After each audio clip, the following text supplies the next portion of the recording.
तर कालपासून उद्धव ठाकरे 2 दिवस कोकण रायगड दौऱ्यावर आहेत. आजचा दुसरा दिवस आहे. पोलादपूरच्या सभेला तुम्ही देखील उपस्थित आहात, काय सांगाल? असं आहे की गेले 2 दिवस आमचे पक्षप्रमुख माननीय उद्धवसाहेब ठाकरे हे रायगड जिल्ह्याच्या दौऱ्यावर आहेत. 4 आणि 5 तारखेला ते सिंधुदुर्ग आणि रत्नागिरी जिल्ह्याच्या दौऱ्यावर आहेत. ते प्रत्येक विधानसभा मतदारसंघामध्ये जनतेबरोबर प्रत्यक्षपणे संवाद साधायचं काम ते करतायत आणि त्यातलाच एक भाग म्हणून ते आज या ठिकाणी पोलादपूर या ठिकाणी येत आहेत. या जनसंवाद यात्रेच्या माध्यमातून ते जनतेशी संवाद साधू इच्छितात. तुम्हाला काय विचारायचं विचारा. त्याचबरोबर याच दौऱ्यावरून टीका केली जाते खास करून आशिष शेलार यांच्याकडून की हिरवे झेंडे घेऊन फिरत आहेत. बिल्किस बानूचा खूप पुळका आलेला दिसतो या उद्धव ठाकरेंना, असं म्हणतात. असं आहे की या जनसंवाद यात्रे पाठीमागचा हेतू हा आहे की आपल्या सर्वांना माहित आहे की जून 2022 मध्ये भारतीय जनता पार्टीनं उद्धव साहेबांची शिवसेना फोडली.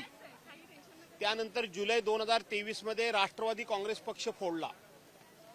आमचा पक्ष फोडत असताना सुप्रीम कोर्टानं सांगितलंय की शिवसेनेवर राज्यपालांनी अन्याय केला, शिवसेनेवर केंद्र सरकार आणि भारतीय जनता पार्टीनं अन्याय केला, शिवसेनेवर विधानसभा अध्यक्षांनी अन्याय केला, शिवसेनेवर निवडणूक आयोगानं अन्याय केला आणि परवाच्या दिवशी विधानसभा अध्यक्षांनी दिलेल्या निर्णयानंतर आम्ही जनतेची पत्रकार परिषद घेतली आणि त्यामध्ये उद्धव साहेबांनी जाहीर केलं होतं की आता आम्ही जनतेच्या दरबारात जाणार आणि जनतेच्या दरबारातच उद्धव साहेब आता न्याय मागायला आलेले आहेत.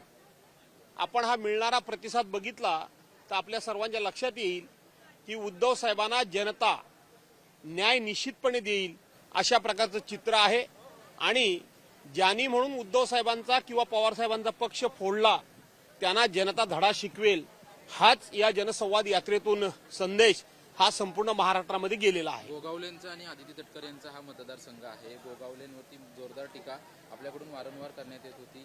ते त्या गटामध्ये गेल्यानंतर देखील मोठ्या प्रमाणात टीका करण्यात होती. ते आम्हीच निवडून येऊ पुन्हा असं देखील त्यांच्याकडून वारंवार सांगण्यात येत आहे.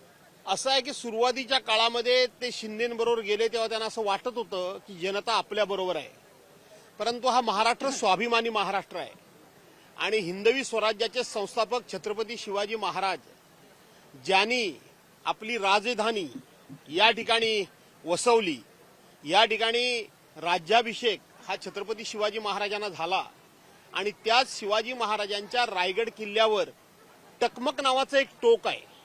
ज्यांनी गद्दारी केली त्यांना छत्रपती शिवाजी महाराजांच्या काळामध्ये त्या टकमक टोकावरून खाली ढकलून दिलं जायचं.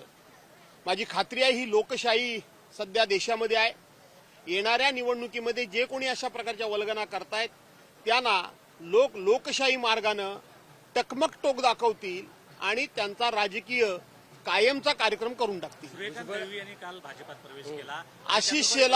आशिष शेलार हे नेहमी वाचाळवीरांसारखे बोलतच असतात.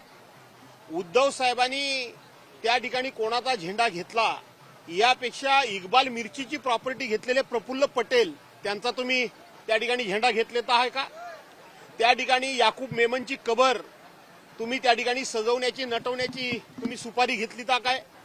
तुम्ही ज्या बिहारचे मुख्यमंत्री नितीश कुमार यांनी तुमची साफ बेइज्जत करून टाकली त्यांना पुन्हा तुम्ही मांडीवर घेतलं. त्यामुळं आशिष शेलारांचं नेहमीचं वक्तव्य हे शेंबूड माझ्या नाकाला आणि मी हसतो दुसऱ्याला अशी आशिष शेलारांची अवस्था आहे. सूर्यकांत दळवी यांनी काल भाजपात प्रवेश केला. सूर्यकांत दळवींनी भाजपामध्ये प्रवेश केला.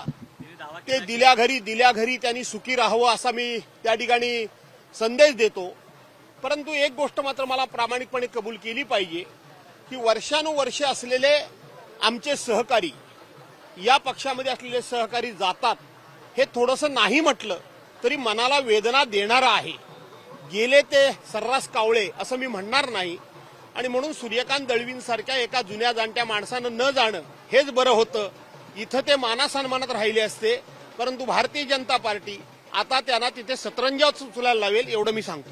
त्यांनी दावा केला की माझं आमदारकी गेल्यानंतर मला कसपटासारखं डस्टबिनमध्ये फेकण्यात आलं आणि कुठल्याही प्रकारची किंमत मी त्या विषयावर भाष्य करू इच्छित नाही. मी एवढंच म्हणालो की असे आमचे जुने जाणते वर्षानुवर्षाचे असलेले सहकारी जेव्हा जातात तेव्हा मनाला वेदना होतात, हे मान्य केलंच पाहिजे. भुजबळ भाजपमध्ये जातील असा दावा जो आहे तो अंजली दमानी यांनी केलाय. त्यांनी ट्विट देखील अशा पद्धतीने केले.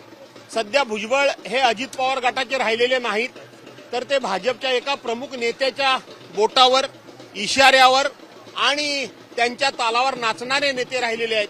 त्यामुळं भाजपा भुजबळांना घ्यायला आतुर असली तरी मला असं वाटतं की ज्या भाजपानं भुजबळांना 2.5 वर्ष जेल दाखवलं त्या भाजपा त्यांना घेईल आणि आपलं नाक कापून घेईल असं मला वाटत नाही. याबरोबर बाबा सिद्दीकी सध्या अजित पवारांच्या संपर्कात असल्याचं म्हटलं जातंय. ठीक आहे, या छोट्या मोठ्या गोष्टी सोडून द्या. कोण कोणाच्या संपर्कात आहे याचा विचार करू नका. उद्धव साहेबांना मिळणारा जो रिस्पॉन्स आहे, प्रतिसाद आहे, तिकडे लक्ष द्या. धन्यवाद. देश विदेशातील प्रत्येक घडामोडींचे लाईव्ह अपडेट मिळवण्यासाठी आता साम टीव्हीच्या सर्व सोशल मीडिया प्लॅटफॉर्मला लाईक, फॉलो आणि सबस्क्राईब करा. तसंच सर्व नोटिफिकेशनसाठी बेल आयकॉन प्रेस करायला विसरू नका.